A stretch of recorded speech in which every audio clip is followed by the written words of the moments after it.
સમુદ્ર મથન ક્ષમ શ્રી ભાગવત પિયુષ. મહાપ્રભુજીના કેટલા સર્વોત્તમજીમાં નામ છે.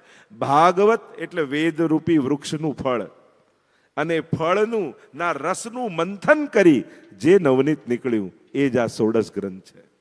ષોડશ ગ્રંથ ભાગવતજીથી અલગ નથી. ષોડશ ગ્રંથના પારાયણ કર્યા એ ભાગવતજીના પારાયણના જ ફલ બરાબર છે, એટલે એને જરાય ન્યૂન્ય નહીં માનવું. અને આ 16 ગ્રંથો એ 16 પગથિયાઓ છે પ્રભુ સુધી પહોંચવાના, પુષ્ટિ ભક્તિના ફલ સુધી પહોંચવાના. અને એમ કહી શકાય કે વૈષ્ણવતાના શણગાર છે. જેમ 16 શણગાર માનવામાં આવ્યા છે, જ્યારે આપણી વૈષ્ણવતા આ 16 ગ્રંથ રૂપી શણગારને સજે ને, ત્યારે પ્રભુને વરવા માટે આ જીવાત્મા તૈયાર થયો કહેવાય.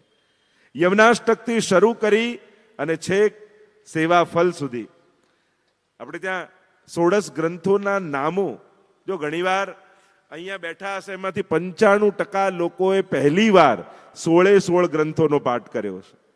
નહીં તો મોટા ભાગે શું થાય, યમનાષ્ટક, કૃષ્ણાશ્રય, બહુ ચિંતા થઈ ગઈ હોય તો નવરત્ન, ચતુશ્લોકી, આ 4-5 ગ્રંથોનો આપણે પાઠ કરતા હોય. કદાચ એક વાર કરવાથી યાદ નહીં રહે, પણ યાદ આવ્યું તો ખરા કે 16 ગ્રંથો છે. આના નામ તો મનમાં આવ્યા, વાંચવા માટે આવ્યા, શ્લોકો વાંચવા માટે આવ્યા. અને કોણે કહ્યું કે બધું યાદ રહી જાય એનો જ ઉદ્ધાર થાય? ઘણી વાર લોકો કહે પાઠ મોઢે કરવા કે વાંચીને કરવા? જેમ ફાવે એમ કરવા, પણ કરવા. કોઈ શાસ્ત્રોમાં એવું લખ્યું નથી કે મોઢે કરે એના પર ભગવાન 100% કૃપા કરે, વાંચીને કરે એના પર 50% કૃપા. એવું ક્યાંય વાંચ્યું? કરવાની મહત્તા છે. હા, જેની બુદ્ધિ તીવ્ર હોય એને યાદ રહી જાય. જેની બુદ્ધિ એટલી તીવ્ર ન હોય યાદ ના રહે. યાદ રાખવું એ બુદ્ધિનો વિષય છે, પાઠ કરવું એ આત્માનો વિષય છે. અને એટલે કેવલ બુદ્ધિની પ્રબળતા એ આત્મા ઉદ્ધારનું કારણ બની શકતી નથી. ઘણાને ઘણું બધું યાદ હોય, બધા વેદ યાદ થઈ જાય, ગીતાજી યાદ થઈ જાય, ભાગવતજી યાદ થઈ જાય, એનો અર્થ એ થયો કે એનો ઉદ્ધાર પહેલા થઈ જશે? યાદ રાખવાથી નહીં, એને જીવનમાં ઉતારવાથી ઉદ્ધાર થાય છે, એને જીવવાથી થાય છે. બીજું કાંઈ વૈષ્ણવો બહુ નહીં ભણો વાંચો તો ચાલશે, પણ જેણે 16 ગ્રંથને સમજી લીધા. આપણા બધાની તકલીફ શું છે, જ્યાં શીખીએ ને તો શીખવાડવાની ઈચ્છા થાય, જીવવાની ઈચ્છા ન થાય. લો હું ભણ્યો તો લાવ ભણાવ. આ ભણાવવા માટે નહીં, આ જીવવા માટે ભણો. કે મારે મહાપ્રભુજીના ગ્રંથોને મારા જીવનમાં ઉતારવા છે, જીવવા. આપણા દરેક જીવનના બધા જેટલા પણ પ્રશ્નો છે એના ઉકેલની કોઈ એક પુસ્તક હોય તો આ 16 ગ્રંથ છે. તમારે લૌકિક પ્રશ્નો હોય, આધ્યાત્મિક પ્રશ્નો હોય કે આધિદૈવિક પ્રશ્નો હોય, આ ત્રણેય પ્રશ્નોના ઉકેલ ક્યાંક જોઈતા હોય, એક વસ્તુ યાદ રાખજો, વૈષ્ણવી જીવનના ઉકેલો કોઈ પણ સંસારી વ્યક્તિ આપી નહીં શકે. કોઈ પણ લૌકિક વ્યક્તિ તમારા વૈષ્ણવી જીવનના ઉકેલ નહીં આપી શકે. એના ઉકેલો અલૌકિક એવા આચાર્ય ચરણ મહાપ્રભુજી પાસે જ મેળવવા પડશે. કારણ ભગવાને તમને ઘડ્યા જ જુદી રીતે છે. તમે સંસારમાં છો, પણ ભગવાન તમને સંસારી નહીં બનવા દે, કારણ કે તમે પુષ્ટિ જીવ છો. તમે વેપાર ભલે થાઓ, વેપાર ભલે કરતા હો, ભગવાન તમને વેપારી નહીં બનવા દે. એક વૈષ્ણવ વેપાર ભલે કરતો હશે, પણ એ વેપારી બુદ્ધિથી નહીં કરે, વૈષ્ણવી બુદ્ધિથી જ કરશે. કારણ મહાપ્રભુજી કહે છે, ઠાકોરજી તમને જુદા ઉદ્દેશ્ય સાથે ગણ્યા છે. પુષ્ટિ પ્રવાહ મર્યાદા ભેદમાં કહ્યું, પુષ્ટિ કાયેન નિશ્ચય.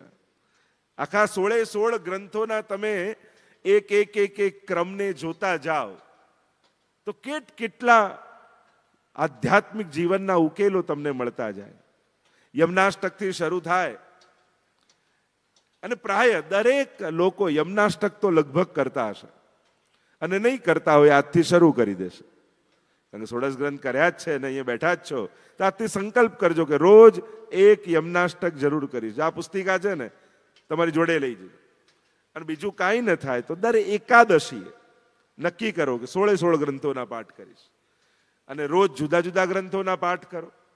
યમનાષ્ટક તો કરો જ છો, દર વખતે એક ઉમેરતા જાઓ, તો પણ 16 દિવસમાં તમારે એક આ રીતે પાઠ તમે કરી શકો છો. એવા ક્રમ જો બનાવી લઈશું તો મહાપ્રભુજીની વાણી જીવવા પર તો આવી જશે, પણ ક્યારે જીવનમાં વણાઈ જશે ને આપણને ખબર નહીં પડે. પણ જેની જીવવામાં હશે એના જીવનમાં ક્યારેક આવશે. પણ જેની જીવવામાં જ નથી, કારણ કે ઘણા જીભથી બોલતા હોય છે, ઘણા જીવતરથી બોલતા હોય છે. કારણ કે વૈષ્ણવી જીવન એ સાધારણ નથી. મહાપ્રભુજી 16 ગ્રંથમાં કેટલા પ્રકારના ઉકેલો, સમાધાનો, માર્ગદર્શનો આપણને આપે છે. યમનાષ્ટકથી શરૂ થાય અને મહાપ્રભુજી સાક્ષાત જ્યારે અનુભવ કરે છે યમુનાજીનો, ચર્ચાઓ તો ઘણી લાંબી થઈ જાય, અત્યારે બહુ વિસ્તાર નથી કરતો, પણ યમનાષ્ટકથી શરૂ થયેલી આ યાત્રા 16 ગ્રંથની છેક સેવા ફલમાં જઈને વિરામ પામે. પણ સૌથી પહેલો ગ્રંથ એ યમનાષ્ટક. મેં પહેલા જ કહ્યું, પ્રેમ કોઈની કૃપાથી પ્રાપ્ત થાય છે, અને એમાં પણ પુષ્ટિ પ્રેમ, પુષ્ટિ ભક્તિ, બે જણની કૃપા. સૌથી પહેલા શ્રી યમુનાજીની કૃપા અને બીજી શ્રી મહાપ્રભુજીની કૃપા. આ બે તત્વોની કૃપા વગર પુષ્ટિ ભક્તિ ક્યારે પણ પ્રાપ્ત ન થઈ શકે. આ નિશ્ચિત વાત છે, કારણ એના દાતા જ યમુનાજી અને મહાપ્રભુજી છે.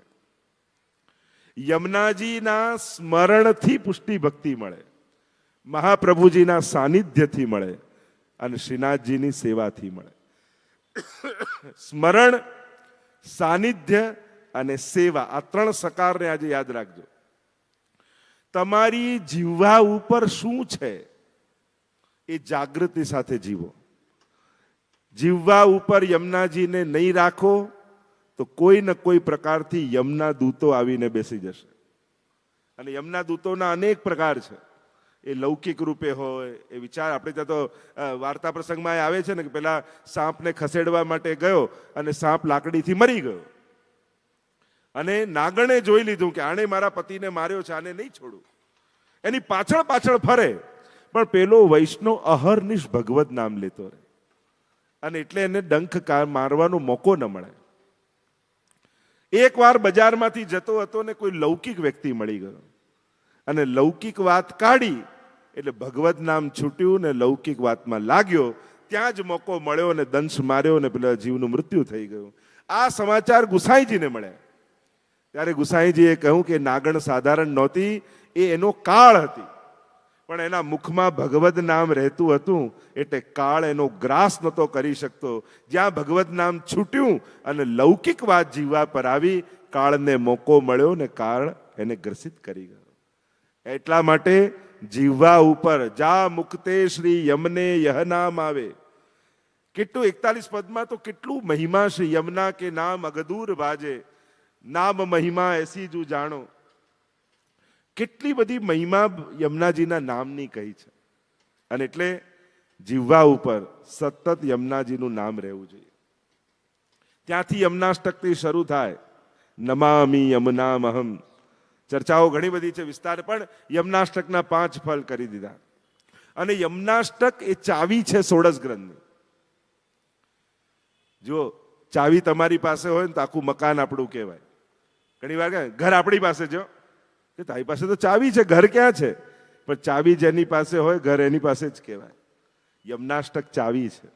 અને યમુનાષ્ટકમાં ગૂઢ રૂપે આ બધા જ 15 ગ્રંથોનો સંકેત સમાયેલો છે. આપણે જો વિચાર કરવા જઈએ તો એક એક બાલબોધથી લઈ અને છેક સેવાફલ સુધીના, એટલે પ્રાચીન આચાર્યો એમ કહે છે યમુનાષ્ટક એ 16 ગ્રંથનું મંગલાચરણ છે.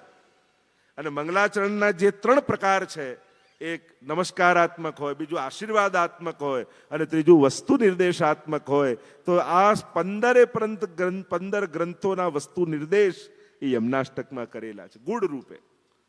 એની ચર્ચા તો ઘણી લાંબી થઈ જાય. 5 ફળ યમુનાષ્ટકના કયા. તવાષ્ટકમિદમ મુદા પઠતિ સૂર સૂતે સદા સમસ્ત દુરિતક્ષયો ભવતી વૈ મુકુંદે રતિ. અને આમ આ 5 ફળ પામી, યમુનાજીના આશીર્વાદ પામી અને જીવ ભક્તિ માર્ગમાં, ભગવાન મેળવવા માટે આધ્યાત્મિક માર્ગમાં આગળ નીકળે છે. અને જ્યારે આધ્યાત્મિક માર્ગમાં નીકળે છે તો ઘણા બધા માર્ગો એની સામે આવે છે. એટલે મહાપ્રભુજીએ બાલબોધ ગ્રંથ આપ્યો કે કયા કયા માર્ગોથી ઈશ્વર પ્રાપ્તિ થાય. સર્વ સિદ્ધાંત વિનિશ્ચયમ, સર્વ સિદ્ધાંતો આપ્યા કે કયા કયા માર્ગો, મોક્ષો કે ભાઈ કેટલા પ્રકારના, સ્વતો મોક્ષ, પરતો મોક્ષ, અને કોણ કયું ફળ આપે, સાંખ્ય શાસ્ત્ર, એ બધી જ ચર્ચા બાલબોધમાં કરી. પછી થયું આ તો પુષ્ટિ જીવ છે ને, અને પુષ્ટિ જીવને મુક્તિ તો જોઈતી નથી, એને તો સ્વરૂપ સેવા માટેનું પ્રાગટ્ય છે, જે આગળ પુષ્ટિ પ્રવાહ મર્યાદા ભેદમાં આવશે. અને એટલે આ પુષ્ટિ જીવનું કર્તવ્ય શું, એટલે સિદ્ધાંત મુક્તાવલી આપ્યો. કૃષ્ણ સેવા સદા કાર્યા માનસી સા પરામતા, કે તારું શું કર્તવ્ય છે. તો સિદ્ધાંત મુક્તાવલીમાં જ્યારે મહાપ્રભુજી સમજાવે છે કે ભગવત સેવા એ જ તારું પરમ કર્તવ્ય છે. તત સંસાર દુઃખસ્ય નિવૃત્તિ બ્રહ્મબોધનમ, બ્રહ્મબોધન કરવાના અનેક પ્રકારો, અનેક માર્ગો છે. યોગાસ્તયો મયા પ્રોક્તા નણામ તયો વિદિત્સયા જ્ઞાનમ કર્મશ્ચ ભક્તિશ્ચ. ભાગવતજીમાં તો ત્રણેય માર્ગ આપ્યા, જ્ઞાન માર્ગ, કર્મ માર્ગ, ભક્તિ માર્ગ. તો અહીંયા કહ્યું કે અહીંયા તો ઠાકોરજીની સેવા કરતા કરતા જ સંસારના સમસ્ત દુઃખો સમાપ્ત થઈ જશે અને બ્રહ્મનું બોધ થઈ જશે. તો કે સેવા કરતા કરતા જેને કાંઈ વાંચ્યું ના હોય, જેને કાંઈ કર્યું ના હોય, એને પણ ભગવાનનું બ્રહ્મ જ્ઞાન, બ્રહ્મનો બોધ થાય. હા, સોહી જાનત જેહુ જનાય. કારણ કે બ્રહ્મને કોણ જાણી શકે? પ્રયાસથી બ્રહ્મનો બોધ થતો નથી, ભગવત પ્રસાદથી થાય છે. ભગવાન જેને પોતાના સ્વરૂપનું જ્ઞાન કરાવવા ઈચ્છે એને જ થાય. અને એટલે સેવા દ્વારા ઠાકોરજીને વશ કરીને બેસેલો વૈષ્ણવ એ સહજમાં બ્રહ્મના બોધને પ્રાપ્ત થાય છે. તો યમના બાલ મુક્તા પુષ્ટિ, પછી આવ્યો પુષ્ટિ પ્રવાહ મર્યાદા ભેદ, કે અનેક પ્રકારની સૃષ્ટિ ભગવાને પ્રગટ કરી છે. તો શું બધા ભગવત સેવા કરવાના છે? તો કે ના, બધાને ઠાકોરજીની સેવામાં રસ નહીં આવે. કારણ કે ત્રણ પ્રકારની મમય વાંશો જીવલોકે જીવભૂત સનાતન. ભગવાને ગીતાજીમાં કહ્યું કે મમય વાંશો, બધા જ મારા અંશ છે, ભગવાનમાંથી જ બધાનું પ્રાગટ્ય છે. પણ ઘણાનું પ્રાગટ્ય ભગવાનના મનમાંથી છે, જેને પ્રવાહી સૃષ્ટિ કહી. ઘણાનું પ્રાગટ્ય પ્રભુની વાણીમાંથી છે, જે મર્યાદા સૃષ્ટિ કહી. અને પુષ્ટિ કાયેન નિશ્ચય, આ પુષ્ટિ સૃષ્ટિનું પ્રાગટ્ય ઠાકોરજીના શ્રીઅંગમાંથી છે. જે એમ કે ને અમારા તો મનમાં જેમ આવે એમ અમે કરી, સમજી લ્યું આ ભગવાનના મનમાંથી પ્રગટ્યો છે. ભગવાને જે સૃષ્ટિને સંસાર ચલાવવા માટે જ બનાવી છે એ પ્રવાહી સૃષ્ટિ. તમે એને ગમે તેટલું ભગવાન વિશે કહો, સમજાવો, ગમે તેટલો ભગવાન અનુભવ કરાવે, પણ એને ભગવાનમાં શ્રદ્ધા બેસે જ નહીં. એને જેટલો સંસારમાં રસ હોય એટલો ભગવાનમાં ક્યારે ના આવે. સમજી લે, હું ભગવાને આને બનાવ્યો છે સંસાર માટે. હરિણા એ વિનિર્મુક્તા તે મગ્ના ભવ સાગરે. આગળ કહ્યું ને, ભગવાન જેનો હાથ છોડી દે ને એ સંસાર સાગરમાં ડૂબી જાય, એને ભગવાન યાદે ના આવે. તે પ્રવાહી સૃષ્ટિ. બીજી વાણી, એટલે વચસા, એને ધર્મમાં બહુ રસ હોય, જે વાણીથી પ્રગટ થયા મર્યાદા માર્ગી. એને કહો કે આ જપ કરો તો એને બહુ ગમે, એને કહો તીર્થ કરો એને બહુ ગમે, એને તમે ઉપવાસ કરો તો કે બહુ ગમે, એને કહો ભગવત સેવા કરો કે આવું બધું અમને ના ફાવે. ભગવત સ્વરૂપ સેવામાં એને રસ ના આવે. એને ધર્મમાં રસ હોય, ધર્મીમાં રસ ન હોય. કારણ વાણીમાંથી વેદ પ્રગટ્યા છે, વેદ એ મૂર્તિમંત ધર્મ છે, અને એટલે એને ધર્મમાં રસ છે. અને ત્રીજી જે સૃષ્ટિ મહાપ્રભુજીએ પુષ્ટિ પ્રવાહ મર્યાદા ભેદ, હું ટૂંકમાં 16 ગ્રંથનો સાર તમને કહી રહ્યો છું. પુષ્ટિ સૃષ્ટિ મહાપ્રભુજી કહે આ ઠાકોરજીએ શ્રીઅંગમાંથી પ્રગટાવી છે, શ્રીઅંગની સેવા માટે. અને એટલે જે શુદ્ધ પુષ્ટિ જીવ હોય એને તમે બહુ વેદના નિયમો કહો તો એને રસ ના હોય. એને કહો તું માળાજી કરીશ, હા લાવ ને હમણાં કરી દો. તું સામગ્રી કરીશ, લાવ હું સામગ્રી કરી દઉં. તું શૃંગાર કરીશ, અરે એમાં તો કેટલો આનંદ આવે. તું કીર્તન ગાઈશ, હા હું બેસીને ગાઈશ. જેને સ્વરૂપ કેન્દ્રમાં રાખીને ભક્તિ કરવાનો આનંદ આવતો હોય, સ્વરૂપ નિષ્ઠા જેની ભીતર હોય, એ પુષ્ટિ સૃષ્ટિ છે. અને એટલે પુષ્ટિ કાયેન નિશ્ચય પ્રભુએ પ્રગટાવી છે જ એમાંથી. આમ યમના બાલ મુક્તાશ્ચ પુષ્ટિ સિદ્ધાંત રત્નમમ, એટલે કહ્યું આ પુષ્ટિ સૃષ્ટિને હવે આ પુષ્ટિ જીવોને સ્વરૂપ સેવામાં પ્રાપ્તિ કરવા માટે કરવું શું? કારણ કે આ તો અનંત જન્મોથી કર્મો કરતો કરતો આવ્યો, પોતાનું સ્વરૂપ પણ ભૂલી ગયો છે. એને સ્વરૂપ જ્ઞાન કેમ થાય કે હું ભગવદ અંશ છું, મારું મૂળ કર્તવ્ય ભગવત સેવા છે, શું એવી વિધિ કરીએ? તો કહ્યું સિદ્ધાંત રહસ્ય. બ્રહ્મ સંબંધ દ્વારા મહાપ્રભુજી આપણને યાદ અપાવે છે, ભગવાન કૃષ્ણથી વિખુટા પડે હજારો જન્મોનો અંતરાય થયો છે. સિદ્ધાંત શ્રાવણ શ્યામલે પક્ષે એકાદશ્યામ મહાનિશી સાક્ષાત ભગવતા પ્રોક્તમ તદક્ષર સૌચ્યતે. એ સિદ્ધાંત રહસ્ય ગ્રંથ, એ એકાદશી પવિત્રાદ એકાદશીની રાત્રિ એ સાક્ષાત પ્રભુએ પ્રગટ થઈ અને બ્રહ્મ સંબંધ મંત્ર આપ્યો અને મહાપ્રભુજીને આજ્ઞા કરી કે આ પુષ્ટિ જીવોને આ બ્રહ્મ સંબંધ કરાવો. અને બ્રહ્મ સંબંધ કરી જીવને યાદ શું આવે છે? હે કૃષ્ણ, હું તારો છું. અત્યાર સુધી સંસારનો માની બેસેલો પોતાને એવો જીવ મહાપ્રભુજી સિદ્ધાંત રહસ્ય દ્વારા યાદ અપાવશે, તારું જે કાંઈ પણ છે એ પ્રભુનું છે. એની સફળતા ભોગવવામાં નથી, ભોગ ધરવામાં છે. જ્યારે આ સમજાઈ જાય ને તો સંસાર પણ ઉદ્ધારનું કારણ બની જાય. સંસારને ભોગવવાની દ્રષ્ટિથી જોશો તો સંસાર પતનનું કારણ બનશે, અને સંસાર પ્રભુના સુખનું કારણ માનશો તો એ જ સંસાર કલ્યાણનું કારણ બની જશે. અરે આ ધન આવ્યું, લાવ મનોરથ કરાવું, લાવ ઉત્સવ કરાવું, વૈષ્ણવને પ્રસાદ લેવડાવું, આમ આ મંદિર બનાવું, હવેલી કરાવું, આ જે ભાવના આવે. સાધારણ વ્યક્તિને ઉત્તમ વસ્તુ જોઈને ભોગવવાની ઈચ્છા થાય, વૈષ્ણવને ભોગ ધરવાની ઈચ્છા થાય. અને ત્યાં મહાપ્રભુજી સિદ્ધાંત બતાવ્યો કે બ્રહ્મ સંબંધ કરવાથી સર્વ દોષોની નિવૃત્તિ થઈ જશે. હજારો દોષોથી ભરેલો આ જીવ ગંગાત્વમ સર્વદોષાણામ ગુણ દોષાદિર્વર્ણના ગંગાત્વે નિરૂપ્યાસ્યા તદવદત્ત ત્રાપી ચૈવહી. ગંગાજીમાં નદી નાળા ગટરના જલો જ્યારે પ્રવાહમાં આવી જતા હોય છે, પણ એકવાર ગંગાજીમાં ભળ્યા પછી એ ગંગા રૂપ બની જાય છે. એમ હજારો દોષોથી ભરેલો આ જીવ જ્યારે હાથમાં તુલસી દલ લઈ પ્રભુને આગળ બોલે છે, હે કૃષ્ણ, હું તારો છું, હે કૃષ્ણ, હું તારો છું, હે કૃષ્ણ, હું તારો છું, ત્યારે એ પણ ગંગા રૂપ પવિત્ર બની જાય છે. જેના ચરણમાંથી નીકળેલી ગંગા જો પવિત્ર કરતી હોય તો જેને સાક્ષાત ચરણ મળી જાય એની પવિત્રતામાં શું પછી શંકા રહેવાની? તો આમ સિદ્ધાંત રહસ્ય દ્વારા મહાપ્રભુજીએ રહસ્યો બતાવ્યા કે હા, હવે વિધિ ભગવત પ્રાપ્તિની. તો યમુના બાલ મુક્તાશ્ચ પુષ્ટિ સિદ્ધાંત રત્નમમ. હવે આવ્યું નવરત્ન. નવરત્ન ગ્રંથ આવ્યો. કારણ બ્રહ્મ સંબંધ લીધું, ભગવત સેવા કરું છું, પણ ક્યાંક મારી લૌકિક ગતિ તો નહીં થઈ જાય ને. આ ડર વૈષ્ણવને સતાવવા લાગે. કારણ કે મહાપ્રભુજીએ કહ્યું સંસાર છોડવાનો નથી, રહેવાનું છે પરિવારની વચ્ચે, પણ લૌકિક સગા માનીને નહીં, મારા વહાલા વૈષ્ણવ મારી સાથે રહે છે એવા વૈષ્ણવી ભાવનાથી રહેવાનું છે. મારા બધા જ મહાપ્રભુજીના સેવકો મારી સાથે છે, મને મહાપ્રભુજીની કૃપાથી ઘરમાં જ સત્સંગ મળ્યો છે, વૈષ્ણવની ટહેલ મળી છે, એવા ભાવથી પરિવારમાં રહેવાનું છે. એટલે લૌકિકમાં રહેવા છતાંય મારી લૌકિક ગતિ ન થઈ જાય. નાવ પાણી માટે જ છે, પાણી ઉપર જ નાવ હોય, પણ નાવ પાણીમાં રહે એ બરાબર છે, પણ નાવમાં પાણી આવી જાય તો નાવ ડૂબી જાય.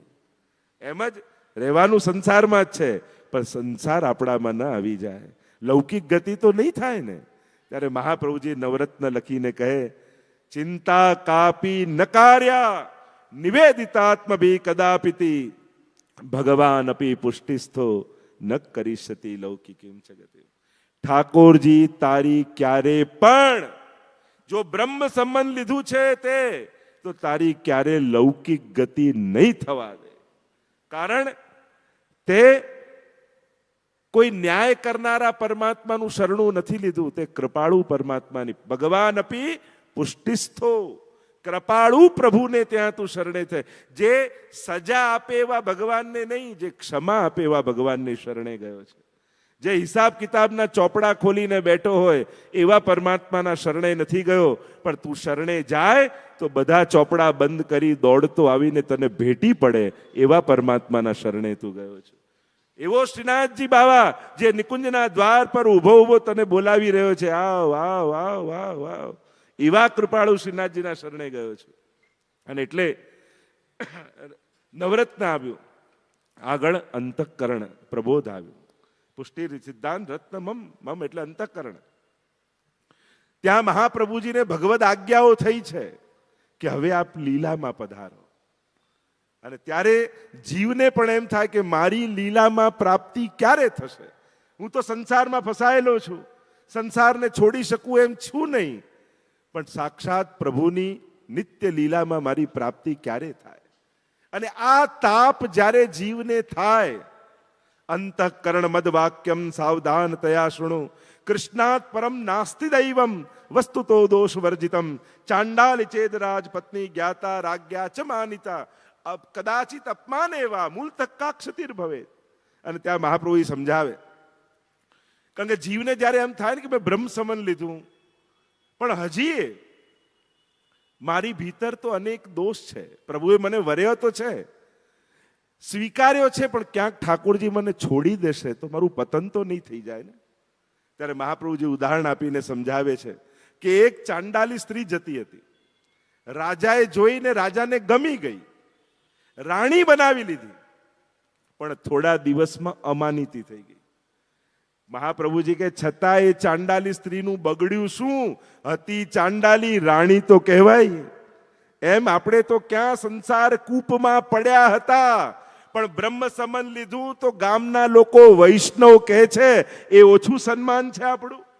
વૈષ્ણવ બનીશું એ તો બહુ પછીની વાત છે, લોકો કોઈ વૈષ્ણવ કહે ને આપણને, એ પણ આપણું બહુ મોટું સન્માન છે. એટલે તો હું હંમેશા કહું, જીવનની આપણી યાત્રા શું છે? વ્યક્તિ બનીને જન્મ્યા છીએ, વૈષ્ણવ બનીને જીવીશું અને વ્રજભક્ત બનીને જઈશું. એક વ્યક્તિથી વ્રજભક્ત સુધીની યાત્રા એ આપણા જીવનની યાત્રા છે. ત્યાં મહાપ્રભુજી સમજાવે છે કે હે જીવ, હવે તે બ્રહ્મ સમન લીધું છે તો તારી જાતને ઠાકોરજીને સોંપી દે. હવે તારા દેહ ગેમાં મોહ ન રાખીશ. અને એને ઉદાહરણ આપીને મહાપ્રભુજી સમજાવે છે અંતઃકરણ પ્રબોધમાં, પ્રોઢાપી દુહિતા યદવત સ્નેહા ન પ્રેષ્યતે વરે, તથા દેહે ન કર્તવ્યમ વરસ્તુષ્યતિ નાન્યથા. એક માને એની દીકરી બહુ વાલી, અને એટલી વાલી એટલી વાલી એટલી વાલી કે હવે મોટી થઈ ગઈ ને ગામના લોકો કે હવે આના લગ્ન તો કરાવો, પરણાવ તો ખરા. પણ માને એમ થાય જો પરણાવીશ ને તો ઘર છોડીને જતી રહેશે, અને પોતાના પુત્રીને મોહવશ એનું લગ્ન કરાવતી નથી. ત્યારે મહાપ્રભુજીએ કહ્યું કે આ બે વસ્તુ કરી રહી છે. એક, જ્યારે બહુ જ ગામના લોકોએ કહ્યું માને, તો એને લગ્ન કરાવ્યા, પણ હવે આણું કરાવતી નથી, પતિને ત્યાં મોકલતી નથી. બહુ લોકોના કહેવાથી વિધિ કરાવી દીધી, પણ આ દીકરીને મોકલતી નથી કે આ જતી રહેશે, કારણ કે એને મોહ છે. મહાપ્રભુજી કહે, વૈષ્ણવ, આ દીકરી બીજું કોઈ નથી, તારો દેહ છે. બ્રહ્મ સંબંધ કરાવી ઠાકોરજીને પરણાવી તો દીધી, પણ હવે જો વળાવીશ નહીં તો દેહનું અહિત કરીશ અને પતિને નારાજ કરીશ. હવે સમય આવ્યો છે કે આ દેહરૂપી દીકરીને જો બ્રહ્મ સંબંધ દ્વારા પરણાવી છે તો ભગવત સેવામાં એને વળાવી પણ દે. એમાં જ એનું કલ્યાણ છે, એમાં જ એની કલ્યાણ છુપાયેલું છે અને પતિની કૃપા છુપાયેલી છે. તો આમ મહાપ્રભુજી એક એક માર્ગ પ્રશસ્ત કરતા જઈ રહ્યા છે. યમુના બાલ મુક્તાશ્ચ પુષ્ટિ સિદ્ધાંત રત્નમમ વિવેક કૃષ્ણ ચતુર્ભક્તિ. આવ્યો કે હા ભગવત સેવા કરીએ, પણ સંસારમાં રહીએ છે ને, સુખ દુઃખ ઉતાર ચઢાવ ઉપર નીચે ચાલે જ છે. સંસાર તો દરિયાની લહેરો જેવું છે, એક આવે ને બીજી પાછી જાય, એક